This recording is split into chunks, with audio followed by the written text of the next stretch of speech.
Hi everyone. I'm Krishna Vamsi.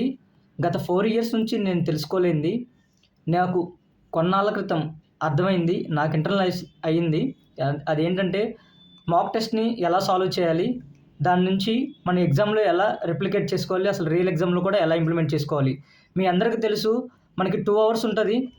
ఓకేనా? ఈ 2 అవర్స్‌లో మనం 100 క్వెషన్స్ సాల్వ్ చేయాలి. ఓకేనా? మొత్తం 200 మార్క్స్. ఓకేనా? ఒక్క క్వెషన్‌కొచ్చేసరికి 2 మార్క్స్. సో, ఇది మనందరికీ తెలిసిన విషయమే. కానీ ఇక్కడ వీటిని ఎలా సాల్వ్ చేయాలనేది ఎవరికీ తెలీదు. జనరల్‌గా ఎవరు స్టార్టింగ్‌లో బిగినర్‌గా ఉన్నప్పుడు చేసే మిస్టేక్ ఏంటంటే 100 క్వెషన్స్ ఉంటాయి. ఈ 100 క్వెషన్స్ 2 అవర్స్‌లో ఏం చేస్తారంటే ప్రతి ఒక్కళ్ళు చేసేదేంటంటే ప్రతి క్వెషన్‌ని ప్రతి క్వెషన్‌ని కూడా సాల్వ్ చేసుకుంటూ 2 అవర్స్ పాటు మళ్ళీ అంటే సింగిల్ టైమ్ అలా ఫస్ట్ నుంచి క్వెషన్ నుంచి చివరి వరకు 100 క్వెషన్స్ వరకు కూడా చదువుకుంటూ వెళ్ళిపోతారు వితిన్ 2 అవర్స్‌లో. లాస్ట్ 10 సెకండ్స్ 10 మినిట్స్ ముందు ఇక్కడికొస్తారనమాట. 100 క్వెషన్ దగ్గరికే.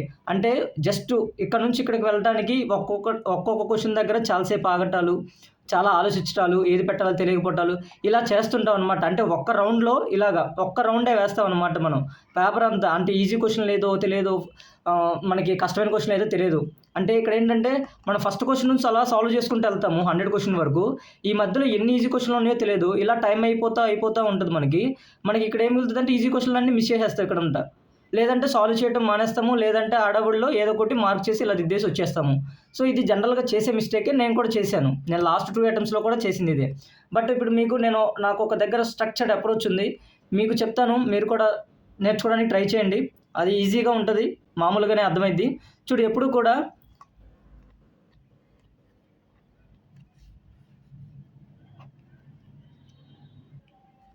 చూడు 3 ఫేజెస్‌లో ఉంటది. 3 ఫేజెస్ అంటే 3 ఫేజెస్ అంటే మనం 3 రౌండ్స్‌లో వెళ్ళాలి. అది ఎలాగో చెప్తాను చూడండి.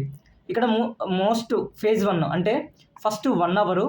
ఆ తర్వాత ఆ తర్వాత 40-45 మినిట్స్ జే చేయాల్సిన పనులు. తర్వాత లాస్ట్ 10-15 మినిట్స్ చేయాల్సిన పనులు. ఓకేనా? లాస్ట్ 10-15 మినిట్స్ చేయాల్సిన పనులు. దీంట్లో చాలా ఫాస్ట్‌గా ఉండాలి మనం. ఇది ఫాస్ట్‌గా లేకపోతే మనం ఏం చేయలేమనమాట.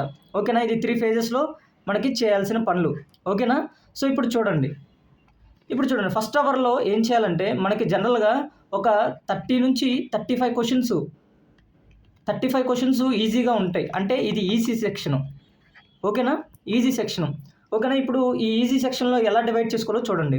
సో, జనరల్‌గా మనకి ఫస్ట్ అవర్‌లో అంటే 50 మినిట్స్ అంటే 4 స్లాట్స్ కింద డివైడ్ చేస్తాను 15 మినిట్స్‌ని. ఓకేనా? ఇదంతా ప్రాక్టీస్ చేస్తేనే అర్థమైద్ది. ఓకేనా? 15 మినిట్స్. దీంట్లో 15 మినిట్స్, 15 మినిట్స్, ఇంకొక 15 మినిట్స్. అంటే ఇక్కడ మీరు ప్రతి 15 మినిట్స్‌కి కూడా 25 క్వెషన్స్ అవగొట్టాలి. 25 క్వెషన్స్, 25 క్వెషన్స్, 25 క్వెషన్స్ అంటే 100 క్వెషన్స్ ఒక ఫస్ట్ రౌండ్‌లో 1 అవర్‌లో మనం చేసేసినట్టే. అంటే ఇక్కడ మీకు తెలియాల్సిందేంటంటే నేను ఈజీ క్వెషన్స్ అన్నాను. అంటే హార్డ్‌గా ఉన్న క్వెషన్స్ నువ్వు అక్కర్లేదు. అంటే నీకు ఒక్కసారి ఇలా క్వెషన్ చూసావంటే ఒక క్వెషన్ ఉందంటే అది నీకు చదివినట్టు అనిపిస్తే వెంటనే పెట్టేయటం. అంటే మనకు ఒక్క మినిట్‌కి మనకి 2, 3 క్వెషన్‌లు సాల్వ్ చేయాలనమాట. 15 మినిట్స్‌కి 25 క్వెషన్స్ సాల్వ్ చేయాలంటే ఒక్క మినిట్‌లో మనం చాలా ఫాస్ట్‌గా 2 క్వెషన్స్ అలా చేయాల్సి ఉంటుంది. అర్థమైందా? 2 ½ క్వెషన్స్ చేయాలి. ఇక్కడ దీన్ని బట్టి చూస్తే. అర్థమైందా?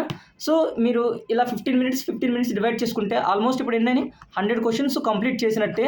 మీకు దాదాపు అంటే ఇదంతా ప్రాక్టీస్ చేస్తేనే వస్తది. మళ్ళీ చెప్తున్నాను చాలా ప్రాక్టీస్ కావాలి ఇలా అర్థం అవ్వాలంటే.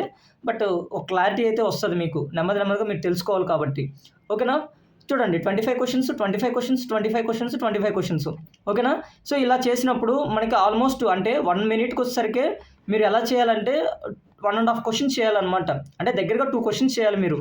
అంటే ఈ సాల్వ్ చేస్తూ ఉండాలి. ఆలోచించడానికి ఎక్కువ టైం ఉండదు. ఓకేనా? నెక్స్ట్ క్వెషన్స్ చూడండి. ఇక్కడ 35 క్వెషన్స్ అయినాయి. Next 50 questions.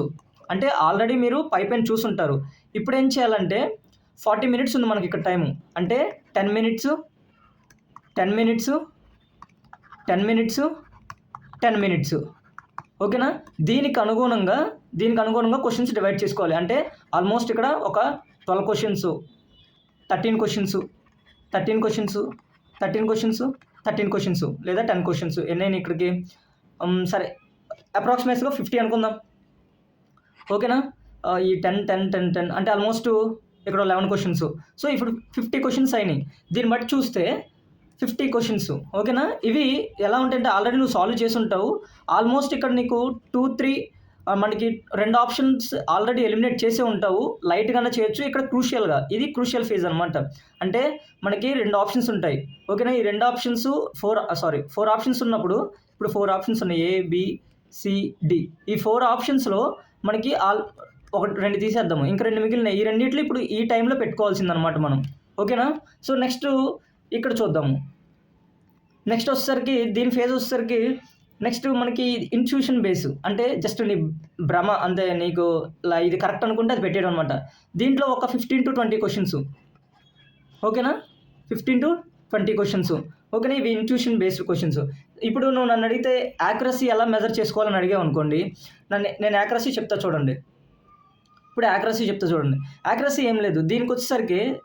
దీనికి ఆల్మోస్ట్ నువ్వు 25 క్వశ్చన్స్ పెట్టావంటే ఆల్మోస్ట్ అవి 23 క్వశ్చన్స్ కరెక్ట్ అవ్వాలి. అంటే 90% మోర్ దెన్ 90% మనకి యాక్యురసీ కావాలి ఈ ఫేజ్‌లో. చాలా జాగ్రత్తగా ఇదే మనకి ఇంపార్టెంట్. అర్థమైందా?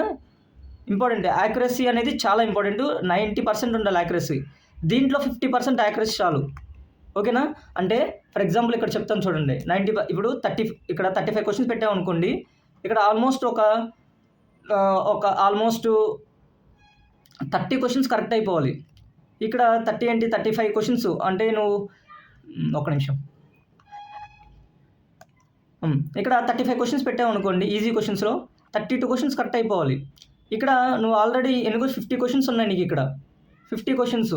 దీంట్లో దగ్గరగా నీకు ఆల్మోస్ట్ 50 క్వశ్చన్స్‌లో 25 క్వశ్చన్స్ కరెక్ట్ అయిపోవాలి. 25 క్వశ్చన్స్ కరెక్ట్ అయిపోవాలి. అంటే ఇక్కడికి ఎన్ని అయినాయి? 57 అయినాయి. ఓకేనా? సో ఇక్కడికి వచ్చేసరికి దీని యాక్యురసీ 25%. అంటే 50% యాక్యురసీ ఉండాలి. అంటే 25 క్వశ్చన్స్ కరెక్ట్ అవ్వాలి. దీంట్లో 32 క్వశ్చన్స్ ఉండాలి. దీని తర్వాత నెక్స్ట్ ఇప్పుడు దీంట్లో ఒక 5-10 క్వశ్చన్స్ కరెక్ట్ అయినా పర్లేదు. నువ్వు 20 క్వశ్చన్స్ పెట్టావంటే 5-10 క్వశ్చన్స్. ఆల్మోస్ట్ ఇక్కడ ఎందుకో ఒక 2-3 క్వశ్చన్స్ అనుకో. మొత్తం మీద ఒక 60 క్వశ్చన్స్. అంటే ఒక 60 క్వశ్చన్స్. దీని లెక్క చూసుకుంటే అంటే మొత్తం 60 క్వశ్చన్స్ కరెక్ట్ అవ్వాలి. ఇవన్నీ కరెక్ట్ అవ్వాలి. 30 క్వశ్చన్స్ రాంగ్ అవ్వచ్చు. ఓకేనా? ఒక 10 క్వశ్చన్స్ అన్అటెంప్ట్. దీన్ని బట్టి చూసుకుంటే చూడండి. ఓకేనా? దీన్ని బట్టి చూసుకుంటే ఆల్మోస్ట్ మనం కట్ ఆఫ్కి 95 అలా ఉండొచ్చు. ఓకేనా? ఇది చేసుకుంటే 120 వస్తుంది. మైనస్ చేస్తే సమ్ ఎంతో వస్తుంది. ఓకేనా? సో కట్ ఆఫ్కి దగ్గరే ఉండొచ్చు. అంటే మన టార్గెట్ ఎప్పుడు కూడా 62. అంటే 63 ఎలా చెప్పాలంటే ఒక్క నిమిషం. 60 నుంచి 65 క్వశ్చన్స్ మనం కరెక్ట్ అవ్వాలి. ఓకేనా? సో ఇప్పుడు నేను చేసిన మిస్టేక్స్ ఏంటంటే నాకు నా హైయెస్ట్ స్కోర్ ఎంతంటే 54. నేను కరెక్ట్ చేసిన క్వశ్చన్స్. నా టార్గెట్ ఏంటంటే ఇప్పుడు 65 క్వశ్చన్స్. అంటే 10 క్వశ్చన్స్ నేను కరెక్ట్ చేసుకోవాలి ప్రతిసారి. అండ్ వన్ మోర్ థింగ్ ఏంటంటే నేను చేసిన మిస్టేక్ ఏంటంటే ప్రతిసారి నేను 100 క్వశ్చన్స్కి 95 క్వశ్చన్స్ అలా అటెంప్ట్ చేసేస్తాను. 95కి 89 అలా చేసేస్తాను. సో వాటిల్లో 40 క్వశ్చన్స్ 40 నుంచి 42 క్వశ్చన్స్ అలా రాంగ్ ఉంటాయి. సో నాకు నెగిటివ్ మార్కింగ్ ఎక్కువ ఉంటుంది. సో అందుకోసం నాది పోతుంటుంది ప్రతిసారి. ఓకేనా? సో ఇది బేసిక్ ఐడియా. నాకు కూడా అర్థం కానిది చాలా రోజుల తర్వాత నా అందరికీ ఇంటర్నలైజ్ అవుతుంటే కొన్ని రోజులకి మనకి అన్నీ. సో దాన్ని బట్టి తెలుసుకోవటమే. ఓకేనా? మీకు ఇది కనుక అర్థమైందంటే మీకు ఇంకా చాలా బెటరు. సో మీకు వీడియో హెల్ప్ అయిందనుకుంటే నాకు సపోర్ట్ చేయండి. నాకు సపోర్ట్ చేస్తే ఇది జస్ట్ నాకు నేను హెల్ప్ చేస్తున్నానని ఒక ఫీలింగ్ నాకు. అండ్ సెకండ్ నేను ఇలా ఎందుకు చేస్తున్నాను వీడియోస్ ఎగ్జామ్ ఉన్నా కానీ. రెండోది నాకు ఇది ఒక దాన్ని ఏమంటారు హ్యాబిట్ ఇది. అంటే నాకు ఇలా చేయటం నా హ్యాబిట్స్ వాటిలో కొన్ని ఇదొకటి. ఓకేనా? హాబీ అనుకోండి. హ్యాబిట్లో ఒక హాబీ. ఇది ఒక హాబీ నాది. ఓకేనా? And third money. So money వస్తాయి నాకు. అంటే నేను అప్పుడప్పుడు వీడియో చేసుకున్నా కానీ మనీ వస్తాయి. ఇదే నా మెయిన్ గోల్స్. ఓకేనా? నేను నలుగురికి ఉపయోగపడినట్టుంటాను. నా హాబీ కూడా ఉంది. సో నాకు మనీ కూడా ఉన్నాయి. సో ఈ 3 ఒక ఫ్యాక్టర్ అని ఏం లేదు. సో నాకు సపోర్ట్ చేయండి. సో చాలామంది కూడా నెగిటివ్గా ఉంటున్నారు కామెంట్స్లో. మరి నాకు అర్థం కాదు వాళ్ళకి ఏమొస్తుందో నన్ను నెగిటివ్గా చూసినా లేదంటే ఇంకేది చేసినా. అంటే నేను కష్టపడేది నాకు తెలుసు కానీ వేరే వాళ్ళకి తెలియదు కదా. సో మీ అందరికీ ఇదంతా హెల్ప్ అయింది అనుకుంటున్నాను. జాగ్రత్తగా చూసి నేర్చుకోండి. ఓకేనా? Thank you so much for watching. మీకు ఏమైనా డౌట్స్ ఉంటే కామెంట్ సెక్షన్లో అడగండి.